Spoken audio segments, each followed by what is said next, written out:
This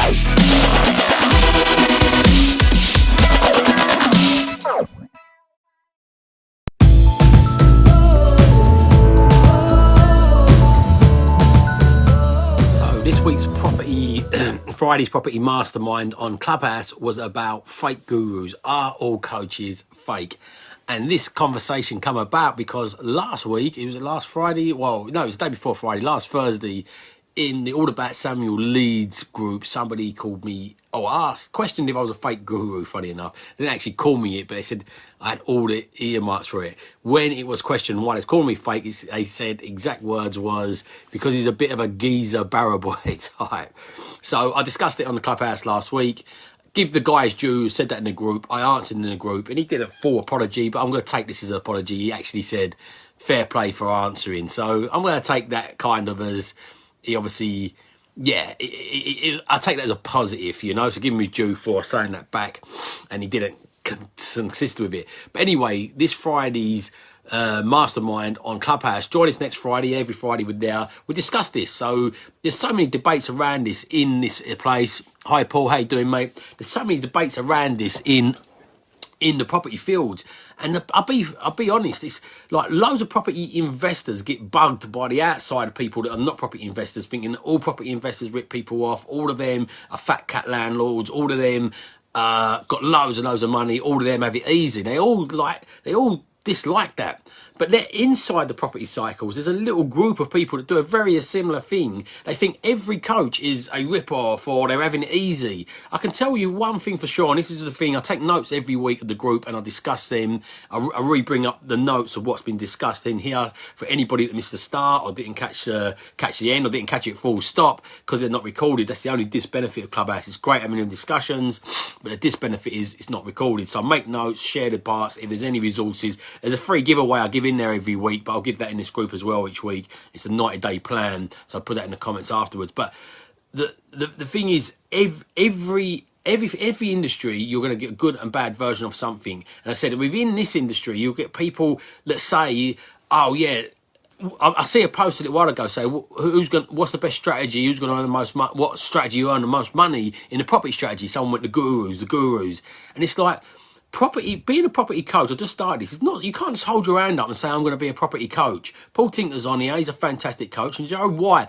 Not because he's just good. If he was just good and just thought, I'll be good, I'll create a good course and create it and they will come, they just don't come. You've only got to be good at what you deliver. You've also got to be good at your marketing, at your delivery of what you do, your sales. There's a whole element around coaching, and coaching has become a bit mature market, and the fake ones and the ones that are not so good are getting shaken out of the game because you've got to stay you've got to stay consistent and deliver something. The social media you just get found out far too quick. Like, there's so much hate on Samuel Leeds at the moment, but give him his due. He does know what he's talking about. Maybe you don't like his approach, and maybe you don't like the way he sells. I'm not a fan of the way he sells. He is a little bit forceful the way he sells, and in my view, it's not my favoured way of doing it, but I've checked out what he talks about. I've checked out what he does. He's far from a fake guru. He knows what he's talking about. Whether you like the way he sells, whether you like his approach, whether you like his personality, is one thing or another. And it's exactly how I replied to this guy in the group. I said, look, whether you not like, obviously he's calling me a bit of a geezer barrow boy, obviously because of my accent and my upbringing. But I said, whether you like my personality or not, that's one thing, and I can deal with that. Not everybody's going to like me, but obviously bringing facts of when you're sort of judging something, like it's based on no facts apart from what his exact words was, your vibe. So but that said, like, people in today's world, it's not easy to get customers as a coach. Like, at one point when the market was first mature, like, coming around, the first coaches that just held their hand up could charge loads of money, sign people up, and it was easy because there wasn't much options. But when any market gets busy, same as a buy-to-let, if you were wine 20 years ago on buy-to-let, there weren't so many people in the game. You just turned up, you bought a property, the price went up, you bought discounted deals easy, there wasn't loads of competition, and you didn't have to be particularly good at what you was doing to make money in it. You just had to turn up because the market was ripe for that. There was more demand than there was actually supply. but the odds have really evened up on that now in the property game, in the coaching game. There's more, look, it's evened out. So there's loads and loads of options out there. So the only way you will move forward being good as a property coach is if you are good. So there is your good salesman out there, granted, and they do sell people dreams and get them sucked into a sales thing. But as I said, there's so much social media out there, they get found out very, very soon in today's world. But this was a discussion. Everybody that come up on the stage, we had loads of people on the stage, loads of credible people who built massive portfolios, people been in the game for nearly 20 years or over 20 years, people that have developers.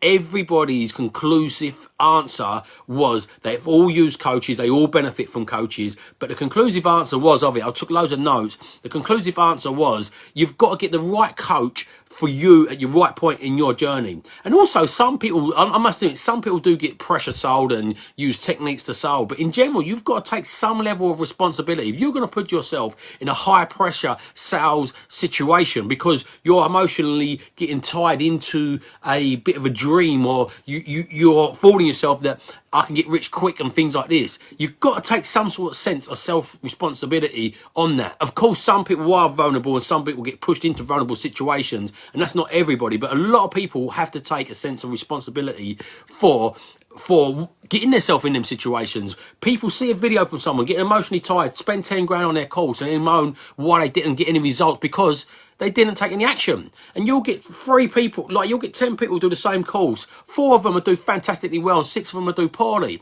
And even though 6 of them do poorly, does that mean the course is poor? Or does that mean the 6 people were poor and the 4 people were good? You know, people don't take a sense of responsibility for themselves, and what happens often in this industry is people think if I just pay somebody a large amount of money, then my results are inevitable and they're going to come without me making effort. But what they don't realise is that's just the starting point of it. Of course, that amount of money. One of the big conclusions in the group today was when you pay attention. If free information alone was enough, you would be in the shape you want to be in, you'd be in the relationships you want to be in, you'd be as happy as you want to be in, and you have the money you want to be in. Because just go on YouTube, go on Facebook, go on Google. Every bit of information you need is there today. There is a knowledge action gap. The accountability you get from coaches, the guidance, the feedback, the structure you get from getting guided is invaluable. And no matter who you are, no matter how well you would do without a coach, you would excel yourself even further forward with the correct coach. And this is how I think the industry, and this is what everybody's conclusion was, the industry gets a bad name with the people that sell to people that are not a fit for their program. They just sell to them for the sake of selling, and they can sell well and they just pressure them into that. That's where it gets a bad name. But as I said, some people do have to take a little sense of responsibility on themselves, but I get some people are vulnerable and get hard pressure sold to. But the only people that don't do well from coaching is when they pick the wrong program for them, you know. And it's like saying all girlfriends or all boyfriends are bad. Like, if you judge the first girlfriend or boyfriend on the first person you kiss, not many of us have school time sweethearts. So if you judge that on the first person, you say they're all bad. So a lot of people go to a course, it didn't work for me and it's bad. And it's because it wasn't a fit, or it wasn't the right course, or that wasn't, like so many people, one week they want to, I've seen people that course junkies, they jump from course to course. One week they want to be e-commerce, next week they want to be rent to rent, week after that they want to be Forex, week after that they want to be a property developer, week after that they want to be Bitcoin trader, and they just don't know where they're going, you know, and they just throw loads of money at it thinking that's going to give them the answer. Like, really, the answer should be just doing incremental bits of training, reading books, doing podcasts, but it will only take you so far.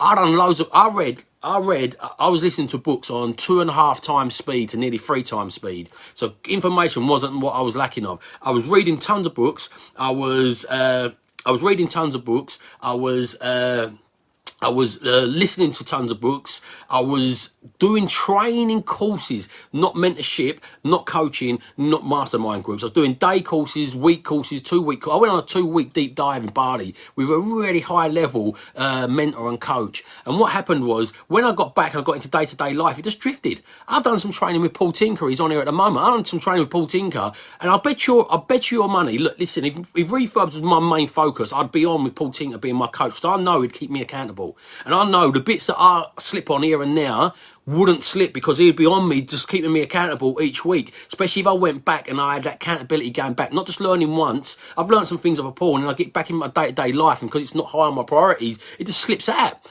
But if that was high on my priorities, I said, right, okay, this is where I need to go, and I'm going to go with Paul. I'm going to get coached by Paul. Bet you money, if I paid him the full whack of what he gets charges for, I'm going to pay attention and I'm going to get it done. And this is it, you know, and this is what people either try doing too much and they always want to blame someone else. I even see a thing with Samuel Leeds. One of these ladies was trying to claim her money back, and because the BBC was slaughtering Samuel Leeds, Channel 4, all the major tabloids was. This lady went to BBC 4 and they sucked her in, really, be fair. And right, and I don't really feel that sorry for her, to be honest. I don't feel bad on her. I don't want to bad credit her or whatever the word is, but I don't feel sorry for her. She's gone on there thinking they're going to massively defend her, saying, yeah, Samuel Leeds is a rip-off, because they have attacked him a bit. But Samuel Leeds, she went to them. They then sent the information to Samuel Leeds, and Samuel Leeds sent them videos back of her straight afterwards, without prompting. This is not one of them fake testimonials. Without prompting, going straight up after she'd finished her training, going, this is fantastic. She asked for work with them. She was recommending them. And then Samuel went, look, all she's doing is jumping on a bandwagon. She paid for her training. She didn't implement it. Now she's feeling sour grapes. She wants to see if she can get her money back.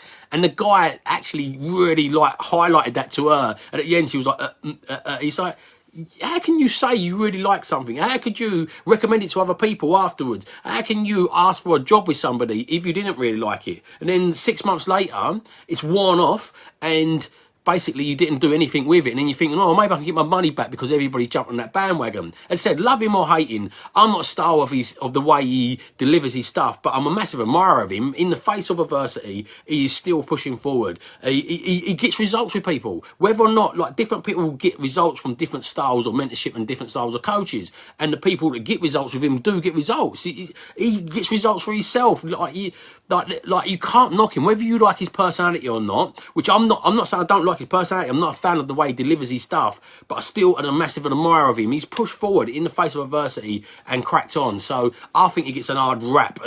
Yeah, whether you like that or not. If you don't like it, just don't go there. Don't follow him, or don't whatever. Like, don't buy into his courses. Everybody's got a choice. Everybody's their own sort of boss. But yeah, this is a big conclusion. Everybody agreed that everybody used training, everybody at high level uses training, and everybody agreed with that. So thought I'd share that. I've got quite a lot of comments going on in here at the moment. So Richard said Samuel Leeds as sells products and doesn't deliver on them. I have no issue with selling, especially if it's a great product. I'm not sure how he delivers on them, but he definitely knows what he's talking about. I think some people's expectations on how they're meant to be delivered may be a bit too high. Or sometimes what people don't realise is when you go through a period of growth, which he has gone through a massive period of growth, I'm not defending him, this just might be the case, there is tweaking issues as you grow on your delivery and your service. Amazon had it, Apple had it, every single business that will grow rapidly have a few little they're called growing pains. So maybe that was the case, I don't know, but he gets such a hard rap, but he definitely knows what he's talking about. I don't know about his delivery, I've never bought his courses, but he definitely does know what he's talking about.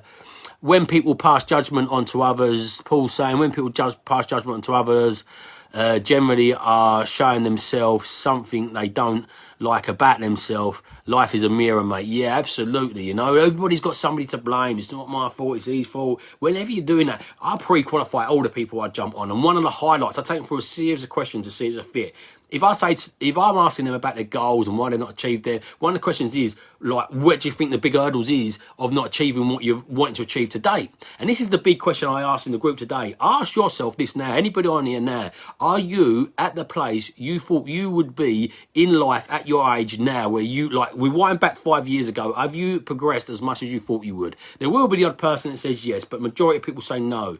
And if the answer is no, and you say you don't need a coach, that means whatever you have done yourself with the free information that is out there has got you to where you've got to. So Einstein said this, you have to do something different to you can't change the level of results of thinking. It wasn't verbatim this, but you can't change the problems with the same level of thinking you attacked them with. You know, doing the same thing over and over and expecting different results is madness. And if you haven't got the results you wanted to or expected you should have had by this, like, I've not got the results I want, but I'm on path, I'm a little bit behind, and some of that is because I didn't take enough coaching and because my ego got in the way, because I thought I should have known it all. But yeah, you've really got to, like, stand up for your own sort of accountable for your own actions. Sharon said, right person, right place, right time. So this was the big conclusion today as well, was you've got to get that right coach, and exactly at the right timing. So I talked about, I'm doing some training online with this guy. He has got a 25, I think it's 50 grand a year mastermind. It's 2 meetups a year and it's 100 people in the room. And basically it's really high level, and I realised straight away that's too high level for me at the moment. So I want to get benefit from it. I need to go a few notches up. So I needed somebody a little bit closer to me. So as good as he is, it's too high level for me at the moment. I done some trainings with Action Coach and Brad Sugars, and it was too high level for go to direct with Brad Sugars. So I went for one of the lower level trainers. So yeah, you've really got to get the right person at the right time. It's a massive thing that come up. Got some more notes here. Sharon says, our outer world reflects our inner. Yep, absolutely. Hiya, Kabir. Sharon, it's not just this industry, it's life and health too. Accountability, awareness and mindfulness. Yeah, it is. Listen, the hard thing with this industry is the barrier to entry is so low. So anything you get a human being involved with, whether it's a doctor, a lawyer, solicitor, a builder, a coach, you're going to get a good and bad version of that. Anything a human being is involved with, a boyfriend or girlfriend, a husband or wife, you're going to get a good and bad version of it. So you need to go out and qualify, disqualify the correct people in and around your life. So, but most people, I've got a general faith in humans. I don't believe most people deliver crap on purpose. You know, I believe, I just don't know they are. And I always ask this question, you must, if any of you have heard it before, sorry for repeating this, but how many people do you know are bad drivers, but yet how many people admit they're a bad driver? Hardly anybody. Nobody's got the self-awareness to know that they're not no good. They're always like, but that person pulled out on me, or he braked too hard on me. And it's always somebody else's fault. People haven't got that self-awareness. The majority, not everybody, but the majority of people. So this is why a lot of people ain't very good. They think they're good themselves. So they're just deluding themselves because they just think they're good, and their ego's too big to try and have the self-awareness and realise you're either not on the right calling and not on the right path, or you need to develop yourself, or you're just not skilled enough, you know. And people ain't in different areas. We've all got different strengths, and some people jump into areas. Again, some people who pay for coach think, I want to be an entrepreneur, it looks cool. I want to be a property investor, it looks cool. And let's pay for that thinking it's cool. It ain't definitely what they do. It's not what suits them. It's not suit their lifestyle, their skills, and their commitment levels. So yeah, definitely agree with that. Dylan said spot on. Thank you, mate. Paul, I have a coach, wouldn't be without him, worth every penny. Absolutely, Paul. An initial assessment is critical, yeah. And sometimes you've got to kiss a few frogs. You've got to try people out, but try it out on their smaller programs. Buy some of their cheaper stuff. Try out one of their day trainings potentially, or a smaller program before you dive in. If anybody spends 10 grand on their first touch point with a coach without reading their book, without doing some of their other stuff, and then moan that they don't get results, and like have some self-responsibility. Like if you're going to spend that level of money, check out what they're doing, check out their lower stuff. Every decent coach has got a value ladder where they've got their free stuff at the bottom, then there may be lower paid stuff, might be their books and things like that, and then they might have their like digital courses, and then they've got their like group training and day trainings, and then maybe up into their masterminds, and then their one-on-ones. So don't extend straight up to the top and then feel sour if you get delivered on what you need to get delivered on. But also make sure you get the right level of person for you in your journey, no matter how good somebody is. If they're too high up, like it's too much of a far gap, and it's just, yeah, you need to find somebody a bit closer to where you are at that point. Sharon, the first ex-hubby was not good. My present one has been good for 32 years. Fantastic. That trial and error worked very well for you in that case, Sharon. As you learn, you must implement for success. Yeah, that is the biggest key, implementation. You've really got to implement. Action steps, knowledge, action gap. As I said, there's so much information. I was going back, so I went and done some training with a guy called Roger Hamilton. It's in Bali, 2-week training. And when I got back to life, it wore off. And I went and done a coaching program with a guy. And when I was in a bit of a financial hole, mental hole, and I paid £350 an hour to get an overdraft out, and I paid attention, and he showed me nothing different from what I learned on that course, what I'd read in the 600 books. But my over knowledge actually, where I knowledge myself with loads of stuff, I was trying to do too much at once and didn't get kept us accountable. And when I got that coach and got that mastermind group, and we was doing a 90-day planning, sat down and enjoyed doing what we got done, because I paid every session we sat down in that group environment, it was 200 quid. Every time we sat down for a one-to-one, it was 350. So guess what? The things that I'd read over the years, was meant to implement, was always on I'll do it later list. actually got done, you know. So yeah, Sharon's like, no good blaming others, must know what you're signing up for, kick ass, love your love from a mentor is important. Yeah, absolutely. Blame culture has developed over 40 years. Yeah, there's a sense of entitlement today that's unreal. Everybody feels entitled to have everything just like that. And if it don't happen, it's always somebody else's fault. Jonathan, oh, nice to jump on, Jonathan. It's one thing that's always assumed me about working in the industry. After coming from another industry, there seems to be an industrial paranoia where you can't even use the word expert, which is vaguely laughable. I think it says that. I'm a bit dyslexic, so I'm saying any of this wrong. This is just one symptom of property being quite a toxic discourse at the moment. If you call yourself an expert, you're flexing. If one of the most irritating things about working in property, it's one of the most irritating things working in property today. Sorry, my train of thought went, I'm a little bit dyslexic, but yeah, absolutely, this is sad, you know. Like, I really held back on becoming like pushing this forward because I was scared of people judging me, scared of going into this space. But after a while, when you know you're going to give somebody good, obviously you just got to ignore that. When your head comes about, it's like that property my operation manager said, it's like poppy syndrome. The highest poppy always gets chopped down first, and it's the British mentality. You want to pump people up. When it's underdog, it's like, come on. When they get above, it's like you want to chop them down again. And I don't know, I don't get it, you know. But hey ho, loads more comments here. I think I'm going to jump off here anyway and catch up with these later on and start commenting on now. These people have issues with coaches, should have the same energy with uni. Yeah, listen, the amount of people that spend 6 years in uni getting 30 odd grams worth of debt incrementally over a gradual time, come out and work in McDonald's. And it's like, what? You know, nobody really starts going, whoa, these uni gurus, you know. Or, but again, on the reverse flip, people pay a coach £3,000 or £5,000, moan about it, and they expect in 6 months to be earning, if they're not a millionaire in 6 months, they moan. Then people go to university, they spend tens of thousands of pounds. Some of them come out of university with 30, 40, 50, 60,000 pounds worth of debt, and they go into a job on average of £25,000. They spent 6 years there.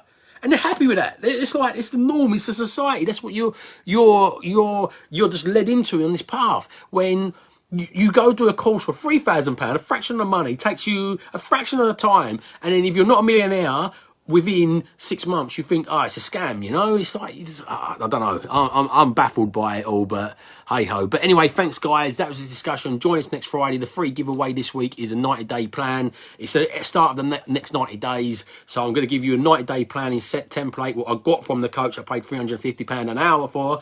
Anybody wants a copy of that, it's going to be in the comments. In fact, I'm not going to put it in the comments. If anybody wants a copy, just ask for a copy, and I'll ping it over to you. DM me, and I'll ping it over to you. Putting it in outside links in the comments gives you a bit of a lag on the algorithms. But have a fantastic Easter Friday. Have a fantastic Easter weekend. I'm not going to be here this Sunday for the live training. I'm going to have a Sunday off. I'm going to spend some time with the family and have an Easter Sunday off. But have a fantastic weekend. I'll be about a little bit tomorrow, but not this Sunday. Have a fantastic weekend. And remember, if you don't evolve your ideas, you're never going to live on your own terms. So evolve your ideas, live on your own terms, and have a great day, everyone.